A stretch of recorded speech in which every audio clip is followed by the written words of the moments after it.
the judges do know me, and I had the pleasure of being with Unit 5 Connecticut yesterday. So I want to congratulate Ms. Bolin and the ladies and say so much fun that you're here at the third day of the national finals. My name is Dr. Marcy Toma, and I am the director of the Maryland Council for Civic and History Education, and I manage We the People programs and Project Citizen and a couple other history programs. But better than that, when I started my career as a teacher here in the state of Maryland, I was a social studies teacher and a We the People teacher. So I have been in love with the program for a very long time, over 30 years. And I know that you are as well, because here we are all. I'm going to mute myself and turn it over to our very competent judges to begin our day. Good luck.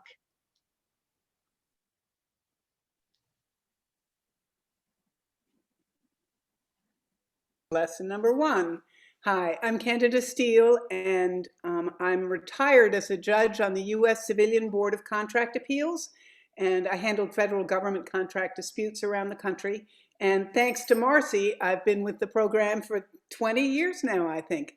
And it's a wonderful experience. The highlight of my day is today, of my year is today. So best of luck. Have a great time. And Mike, you want to introduce yourself? I will. I'm Mike Miles from Birmingham, Alabama.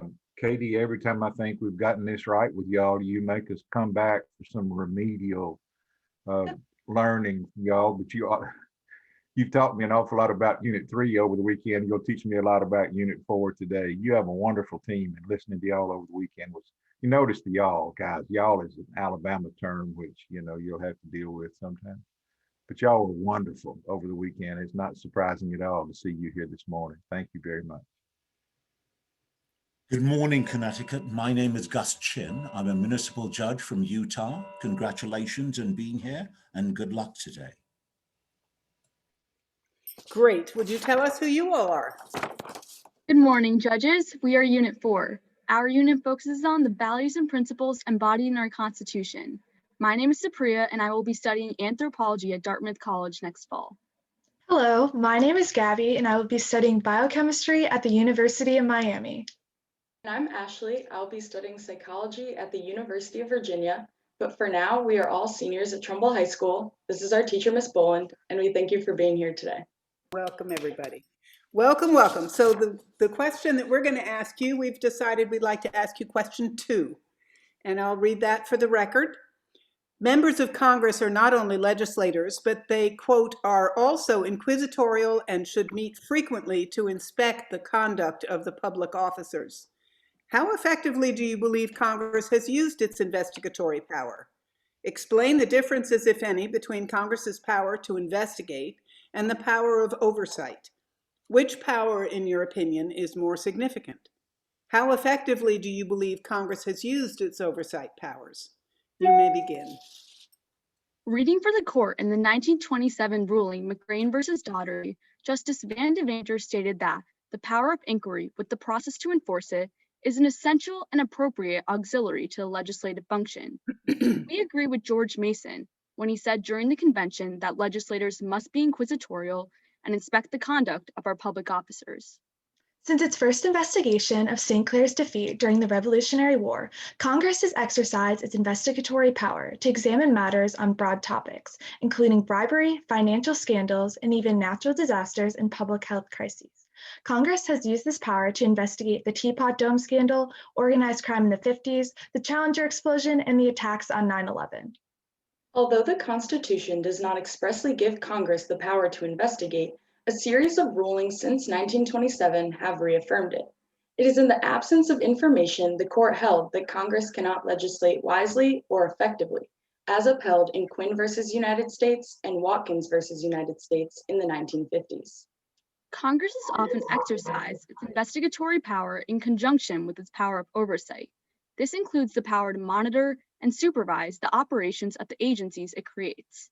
While oversight is not an explicitly enumerated power, it is clear the founders intended for the Article I branch to keep tabs on the business of the Article II branch. Congressional oversight is the cornerstone of the structural checks and balances on which our federal government is built. Congress cannot carry out its constitutional duties without the power to investigate whether the laws it enacts are being faithfully executed and whether the money it appropriates is being properly spent.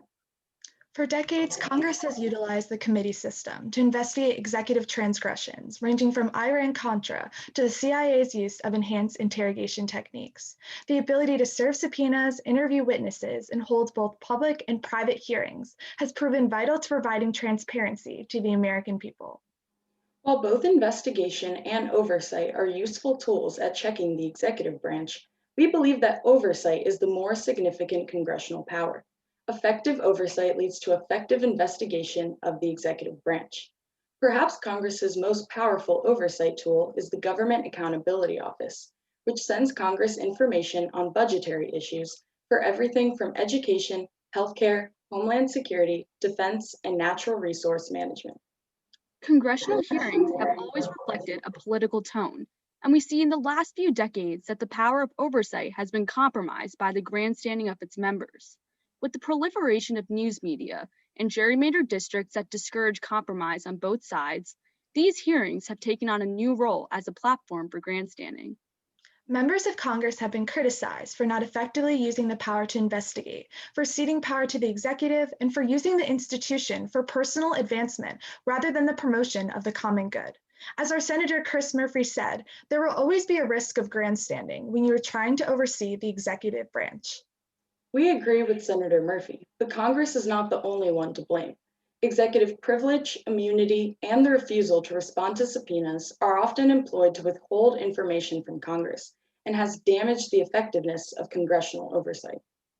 Former Congressman Lee Hamilton said, "The founders wisely sought to encourage a creative tension between the president and Congress that would produce policies that advance national interests and reflect the views of the American people. Congress must end the grandstanding and exercise its powers of investigation and oversight to ensure the executive branch remains in check." Thank you. We are now ready for your questions. Thank you. Well, based on your presentation there, what do you recommend to the Congress to take care of the problem of grandstanding and refusing to produce documents and immunity?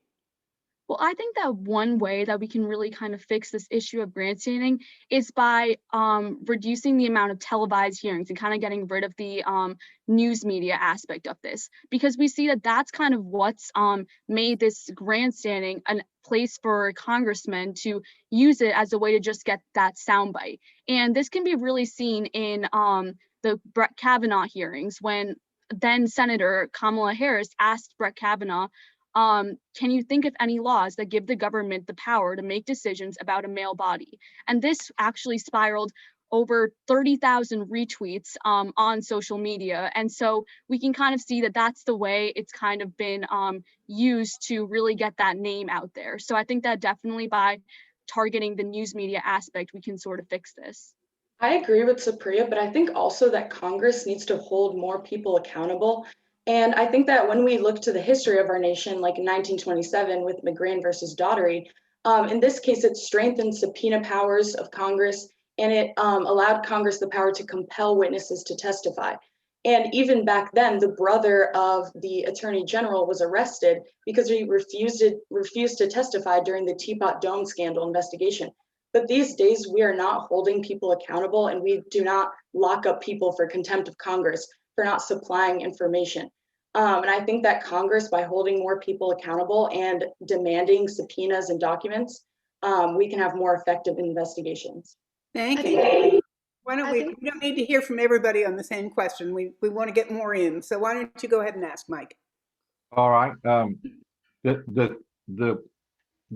basic part of the question said to inspect the conduct of public officers. What happens if Congress has to inspect or not themselves, a member of their, it's just in the last 3 months, Marjorie Taylor Greene was investigated and taken off of all of her committees.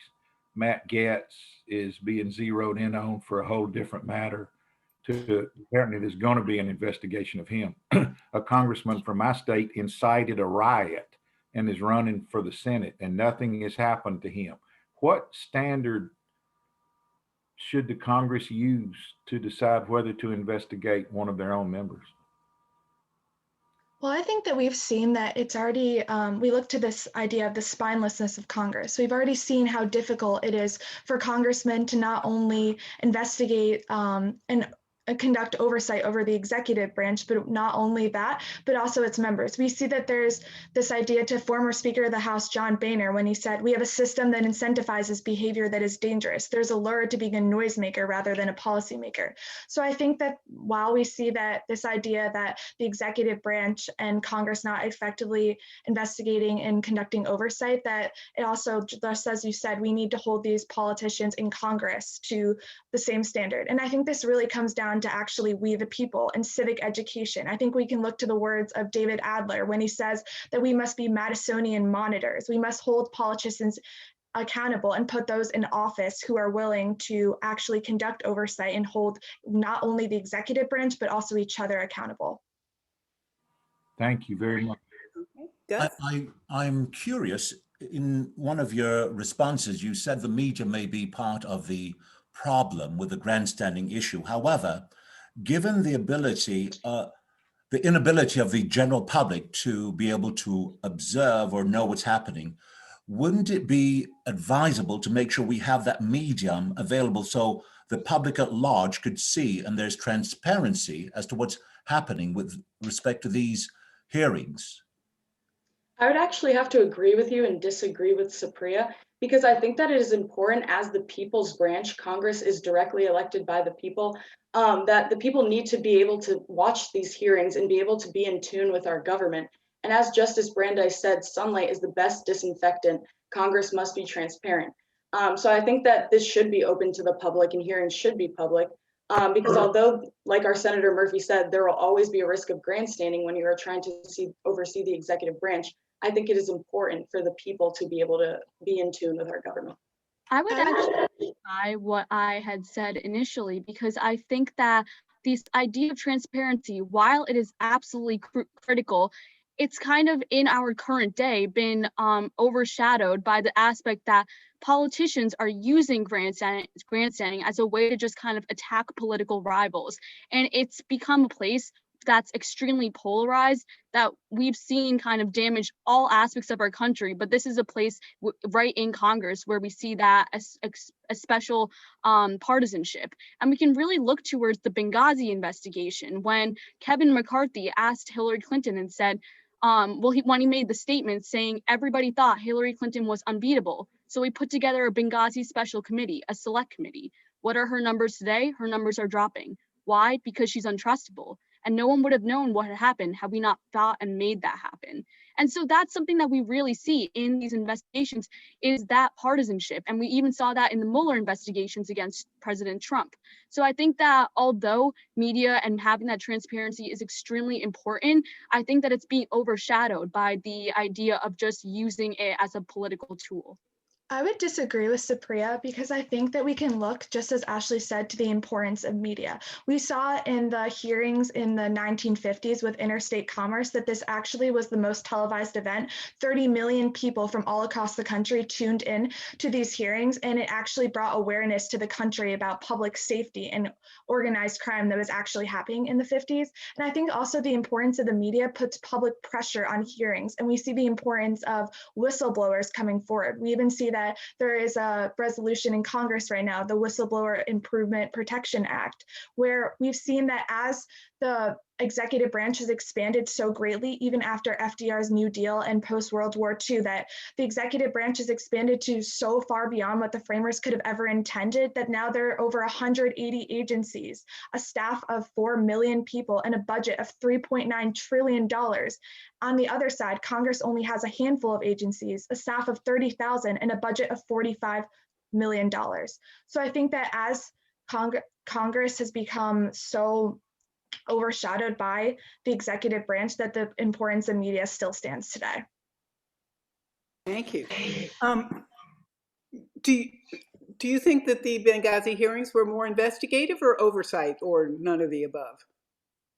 I would say that they were more investigative simply because they were initially said to investigate this issue of the attack that killed 4 Americans. However, I think that what they spiraled into was honestly, at that point, it spiraled into none of the above, because at that point, the point of it is to investigate issues that can help further legislation. And at that point, was it really doing that? No, it was really just a way to attack Hillary Clinton and kind of bring in that political aspect. So I think that what started as an investigation really turned into none of the above, as you said.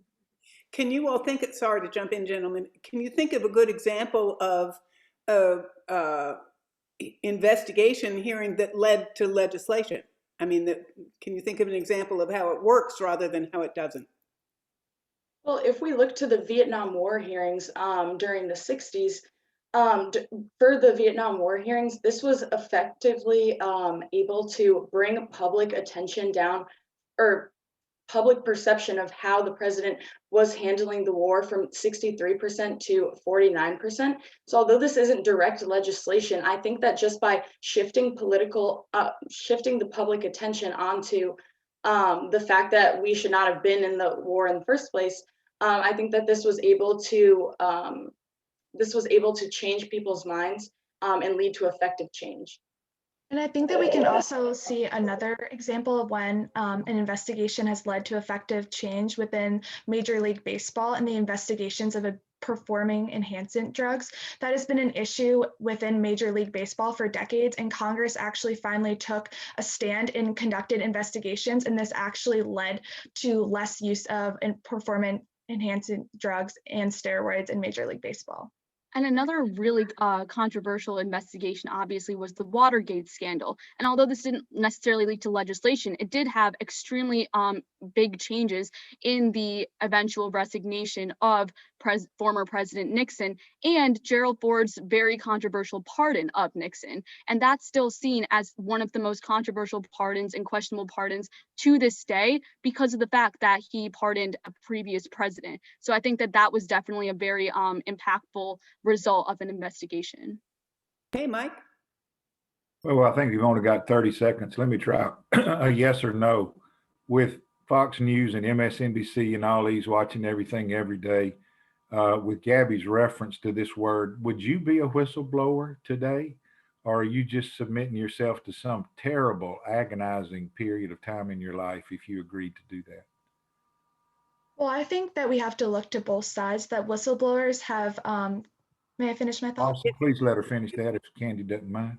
Not a bit. Whistleblowers have come forward since the 1700s when American troops actually came forward about one of their army leaders. So I think that right now, with how expansive the executive branch has grown, that whistleblowers are very important. However, without protection, like several things that have already been proposed, such as this Whistleblower Protection Act, it would be very hard because coming forward as a whistleblower, you risk your reputation. And I think that we need more protection in place so we have these people that are able to come forward. Yeah, and your family. Thank you. Thank you. Very good. Thank you very much. And now we'll let the judges give you feedback. Okay. Mr. Miles, you want to start us off? Yeah, I'm bowled over. I think if the three of us, four of us, because Marcy knows a lot about this stuff, if Marcy and Judge Steele and Judge Chin and I had gone off and spent a week pulling up examples in history of this very thing, we might have missed one or two of the ones that you came up with. That was, you never made reference to the same one twice. That was an incredible list. And you didn't just name them, you didn't just recite them, you used them as examples of replies to our questions. I love how you did that. The whistleblower thing is not something that's really addressed in the question that you were asked, but it's so relevant to that.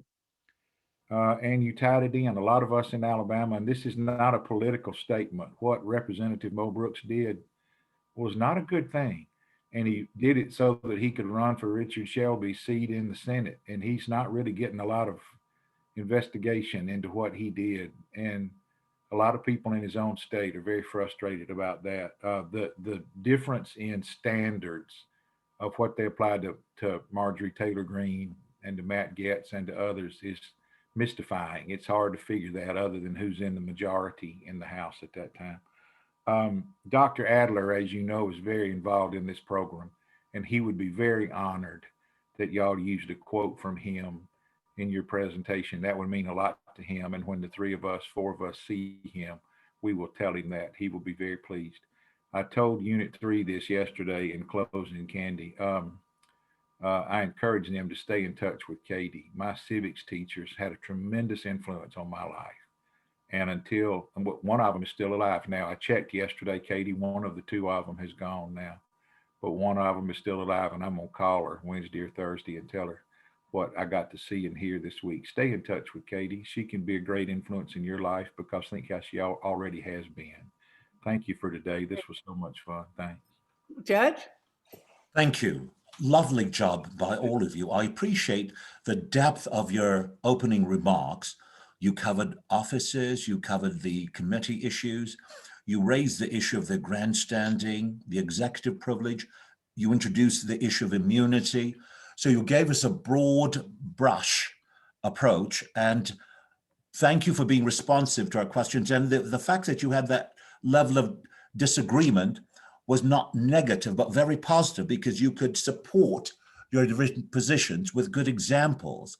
I would suggest also that bear in mind, ultimately it's the people who control everything. And as you pointed out, the people have a right to observe, and maybe the people can get the committee chair to make the decisions so we don't have these sort of wayward investigations. But very well done. Thank you for the privilege. Excellent. Yes, I think it was as well. I completely agree with what Judge Chin and what Mr. Miles both have said, and so I'll say something a little different. You did just a wonderful job with all of these issues. I loved hearing John Boehner's quote. Talking about Brett Kavanaugh was interesting, but really, you've just done a stunning job, and I'm so proud to be part of this program because I know that you all will be absolutely superb citizens. You'll read everything, you'll vote every chance you get, you'll talk to all your friends and families and get everybody engaged in your political junkies. Even if you're going to be a chemist or a nurse or something else, you'll be political junkies the rest of your lives, and we hope that's the case. But I hope you think of doing a little more, because what we really need is people in government who know what you know. And as has been really obvious for the past many years, there are an awful lot of people in government who don't have a clue